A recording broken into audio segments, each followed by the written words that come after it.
Yo, what is up, and welcome to Ambitious. My name is Dylan Price. Today's guest is the CEO of the RH Academy. He is a trainer for Elite 11, one of the top quarterback series and competitions in the country, along with being a trainer for Quarterback Summit and Quarterback Takeover. He's one of the most ambitious and driven leaders, and he's devoted his time and energy towards helping young men get better on and off the gridiron. He is the phenomenal Coach Aaron. Coach, how's it going, my man? And thank you for coming on. Oh, man, thank you for that intro. I appreciate it, man. It's an honor to be here, though. I'm very excited. So, I'm a little curious, what is your football background and what led you towards coaching the sport? So played, like most people play since I was around the age of 7 years old. Originally from Prince George's County, Maryland, where a lot of talent has come out of this area. Played in high school, went to Eleanor Roosevelt High School. Wasn't the highest recruited guy coming out.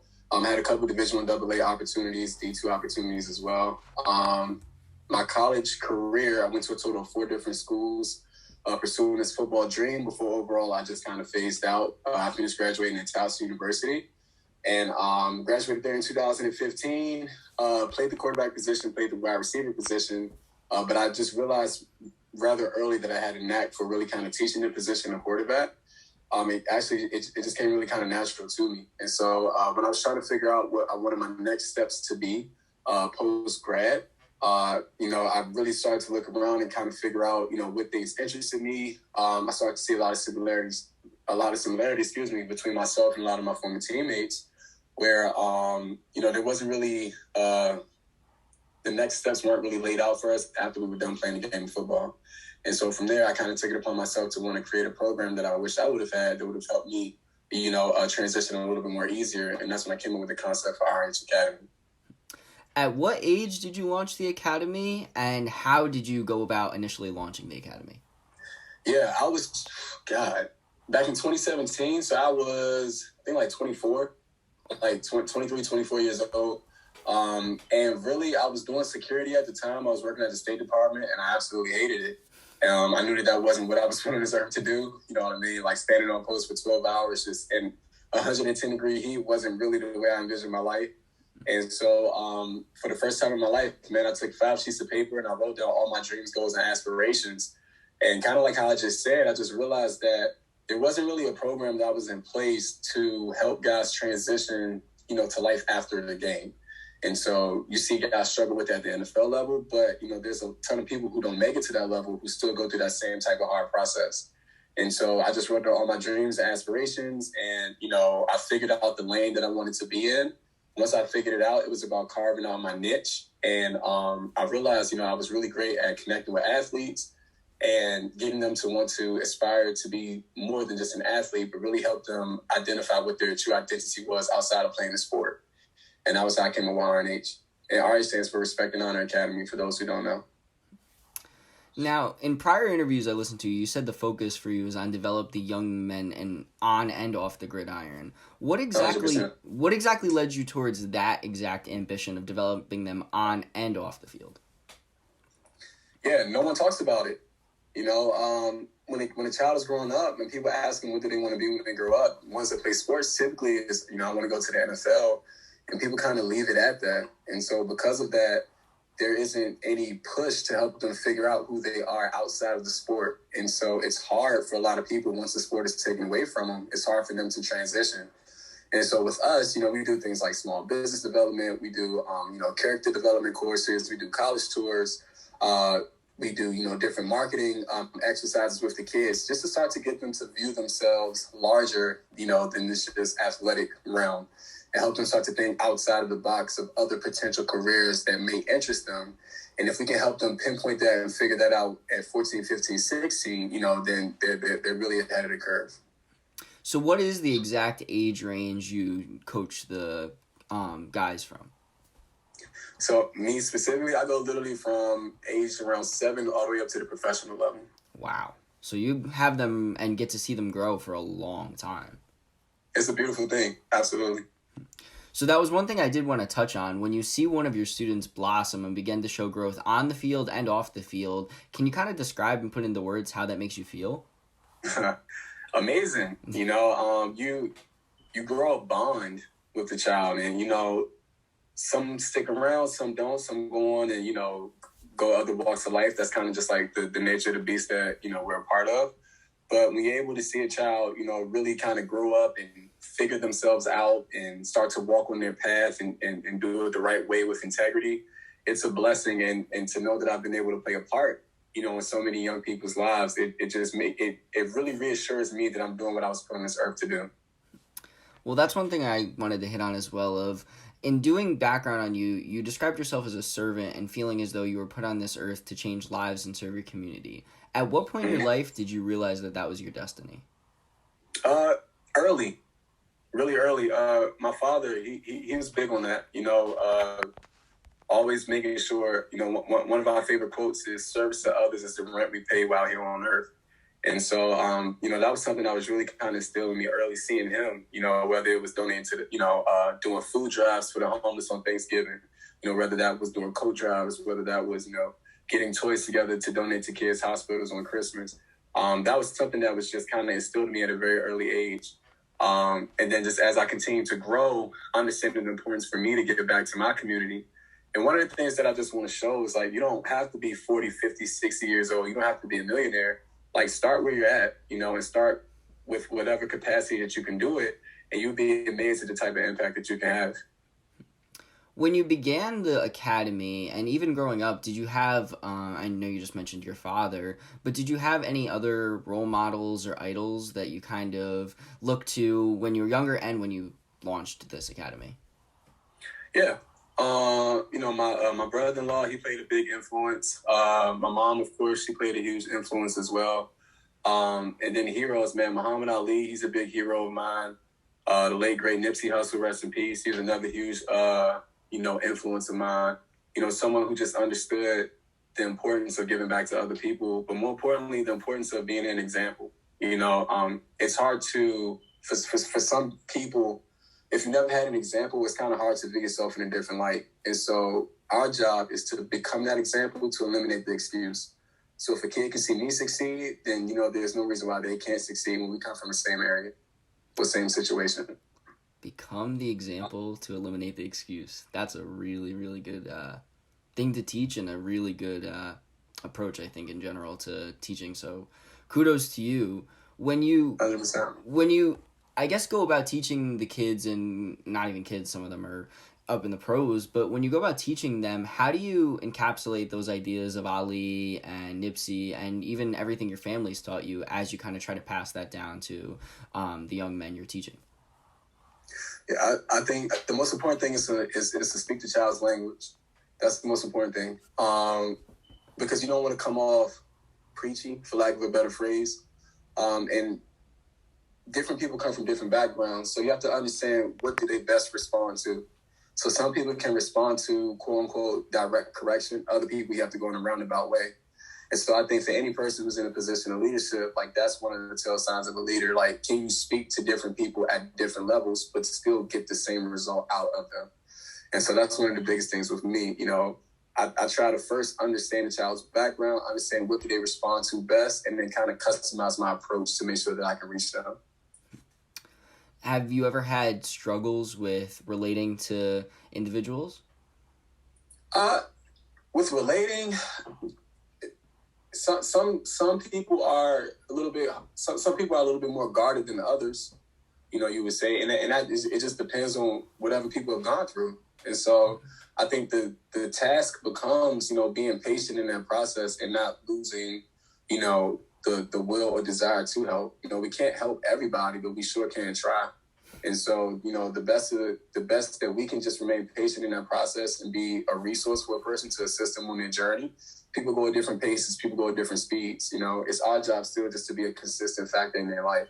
And once a person sees that you're consistent and you're genuinely trying to help them and assist them on their journey, and you're not just, in it for whatever selfish motive, then typically they come around.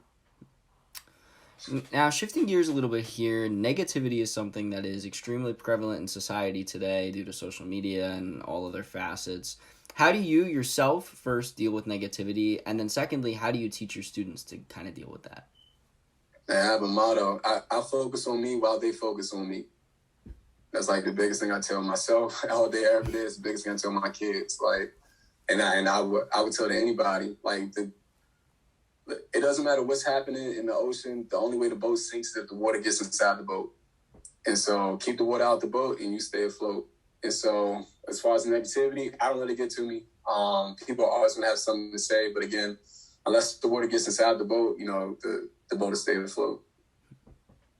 Did you ever, when you were younger, have those issues with negativity, or were you kind of able to block that out when you were, I guess, at some of their ages from 7 to, I guess, being throughout high school? Yeah. When I was younger, but it just took me fully understanding who I was and becoming secure in myself. And once I was able to do that, the opinion of myself mattered more to me than the opinions of others. And that came from, self-realization. That came from understanding what my purpose was here on earth. The more that became revealed to me, the more confident I became. And then all other negativity just fell by the wayside. That's a great, great perspective to have. Now, building an academy and a brand can be pretty difficult, and keeping that alive this past year and a half, I have to imagine, has been pretty challenging, and even building it up from the ground. So, have there been times where it's been hard for you, I guess, to keep pushing and keep going? Well, honestly, I would say no, because adversity is expected. Tough times are expected.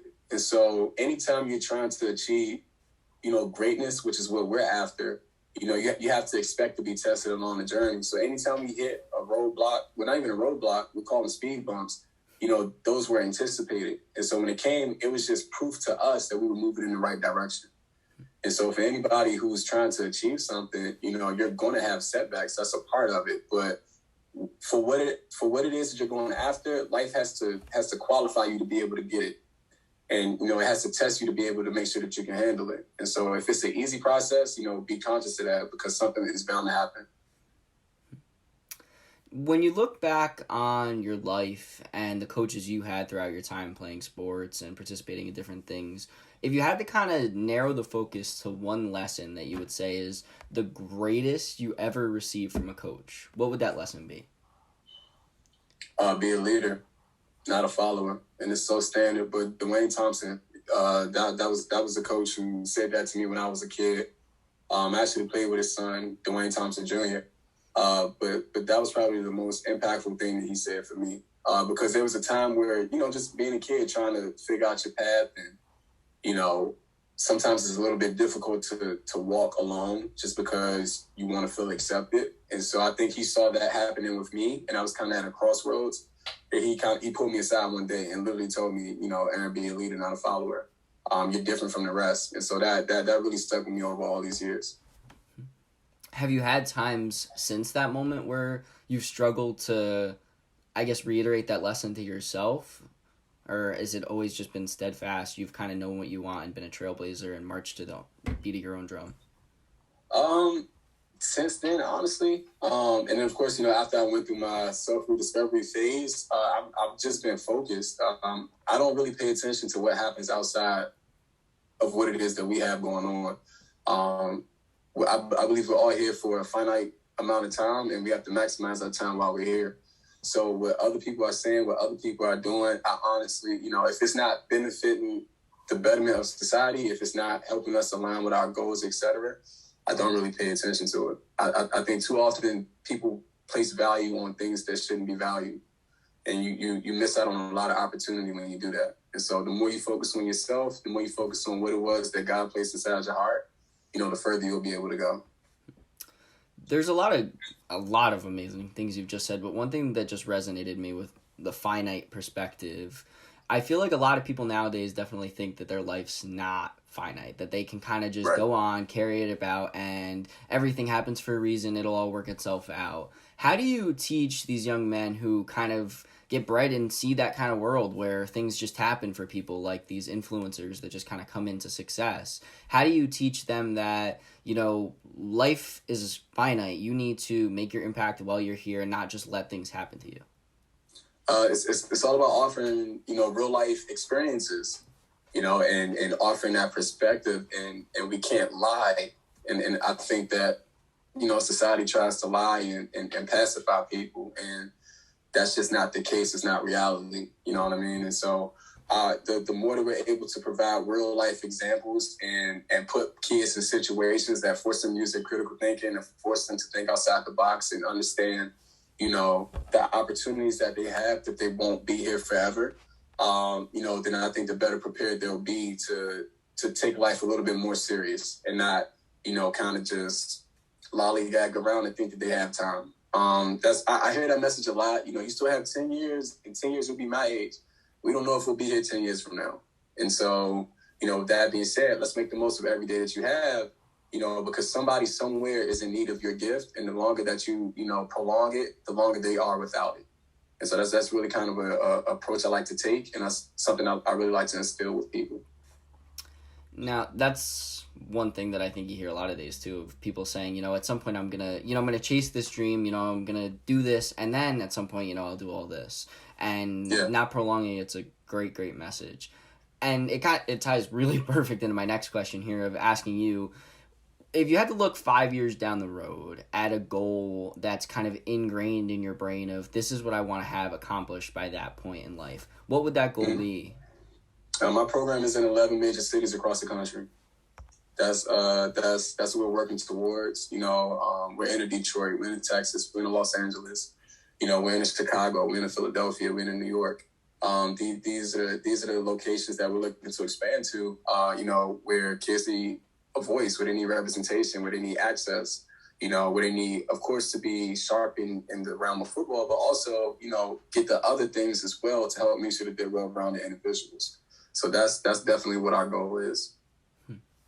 Have you ever considered, I guess, going into just straight up football coaching and coaching for a school, or do you just love the academy and getting to work your way and not necessarily have to work towards the coaching on the field goal and relying on performance? Yeah, I've had opportunities to coach at various levels, from the collegiate level to junior college level to high school, of course.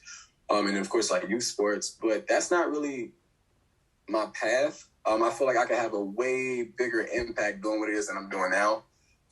Once you have to coach, for school, it's different. You know what I mean? Like, yeah, you have coaches that really care about the kids, love the kids, but at the end of the day, it's a job, and it's predicated based on winning. And if you're not winning, you're not there anymore. And so, for me, that's just not the approach that I, really want to take. I like being where it is and I'm at. I just feel like I could have a way larger impact. If you had to look back at yourself, and maybe 10 years ago, I guess is a good benchmark here, but if you had to look back at yourself at 10 years ago, what message would you tell yourself then about where you are today and how to get to that point? Man, it's funny you say that, because I just did another podcast and I answered a similar question. Advice I would give myself, I would just say believe much bigger, much sooner. All of my goals that I had that were 10-year goals for me, I accomplished in less than 5. And so the way I've worked with NFL guys, I've traveled the country, I've learned from Jordan Palmer, I've, trained alongside top FBS Division I guys who are up for contention for the Heisman. Like, I've done these things. And so these are all things that I thought were going to take me much longer than what it did. And what I was able to do was condense decades into days because I was focused. And so, your ability to lock in on a goal and work consistently towards it, you'll be amazed at how much time you can cut off of something just simply by doing that. I think a lot of times things could be accomplished a lot sooner, but we get in our own way. And so for myself, that's something I would tell myself, and I would tell anybody, that if you block out the noise and you lock in and focus and develop a strategy and stick to it, you'll be able to achieve things much quicker. Also, success leaves clues. So, learn from people. If somebody is doing what it is that you want to do, learn from them. Humble yourself. Ask questions. Read books. Go on YouTube. Type your name in. Listen to speeches and interviews. And then take the jewels that they drop and apply it to your own situation. And I think that if you do that, again, you'll be able to kind of cut the distance or the gap for where it is that you currently are and where it is that you're trying to go. Success leaves clues. That's an awesome mindset, and way to look at your idols and look at people you want to be like. There's a quote I put it on my wall and it's something I strive towards. It's work until your idols become your rivals. Not necessarily a bad thing, but work until the people you look up to become your adversaries in all facets, whether it be business, whether it be athletics. And that mindset's kind of similar to that, but just one that I think is a great mindset to have, no matter your field of business or what you want to accomplish in life. For sure. Now, I see that 100%. Cleveland Browns shirt. Best team in the NFL. I don't know about all that. Oh, no, you gotta see this too. There you go. Best team in the NFL. So that I guess it's a little skewed then when I ask you what your expectations are for them next season. Super Bowl or bust. Super Bowl. Hands down. Come on now. We have the best team in the NFL. The most complete team. I like a lot of what Andrew Berry's doing there. I like a lot of what's going on there. I think that there's a lot of sneaky moves they made this offseason too that are really going to come to fruition. That defense got a lot stronger. I think that with Odell coming back. Shout out John Johnson. John Johnson is actually from PG County. That's where I'm from. We just got him from the Rams. He went to Northwestern High School. So shout out to him, man, for sure. That was a really good ad that they got him on there. And then Odell coming back. Do you think he comes back to that top 5 receiver form? Yeah. Why not? He's only 28. He's one of the most dynamic playmakers in the NFL. I think that Odell was humbled, with injury, with coming to a smaller market, coming from New York to Cleveland. And I think that he was able to, go back internally, figure out what motivates him. And you can see it. He's not really talking that much this offseason. He's just putting in the work. He's showing flashes in his workout videos of how serious he is about his return. And I think he's going to be phenomenal. It's a good perspective. Baker the guy or no? Yes. Adamant, no doubt about it. He's a guy. Baker was everything Cleveland needed. And more. He brought the attitude. He brought the confidence. He brought the blue collar work ethic. He's a igniter, right? And so I 100% believe he's the guy. Even if you could go back to that draft class and you could have your choice again of Allen, Lamar, you'd still go Baker just because he's what the city needed, or no? Yeah, I don't think that. And Josh's talent. He's one of the best quarterbacks in the NFL. Lamar is a unanimous MVP. I think Josh would definitely win the MVP. Lamar has won one. I think he'll win another one. But I think everybody went to this best situation that was for them. I don't think if Baker goes to Baltimore, he would be the same. I don't think if Lamar came to Cleveland, he would be the same. I think that everybody went where it was they were supposed to go. I agree. And that spark, that idea of the spark, that attitude, I like that you said that, because I think that's something that the general media is kind of overlooking with that debate that spawned out of nowhere now of is Baker on that Allen Lamar tier. But it was something that I think stuck out to a lot of people then when he was coming out of the class after all his antics with planting the flag and everything and how that would translate. And I think it's translated, I say this from the outside looking in as not a Browns fan, I think it's translated well to Cleveland, and it's the kind of spark that team needed. So I'm not going to root for the Browns, but I'm not going to... I don't see them winning the Super Bowl, but I do think that it'd be cool to see them have some success again this season, because I think that it's well-deserved and it's overdue. 100%. Very, very much so. It's been a long time, but, the city is ready. The team is ready. The world is ready, to see Cleveland make a deep run. I think we got robbed last year with that helmet-to-helmet call with the touchback, but hey, can't cry over spilled milk. I definitely think this year is going to be a great year for us. Well, I look forward to seeing how your Browns do. My last question for you, and I thank you for taking the time and all the incredible advice and wisdom you just shared. My last question, probably the biggest, so take as much time as you need, but when it's all said and done and you're 6 feet under, what do you want your legacy to have been? Inspire people. That's the biggest thing. The one of my favorite quotes: "The highest human act is to inspire." And I want to represent an idea that if you just take the time to figure out what your calling was, then you'll be able to make a lasting impact in people. We live in the minds and hearts of other people. That's how we become legendary. That's how we become eternal. And our ability to inspire a person, our ability to motivate a person, but most importantly, teach a person, right?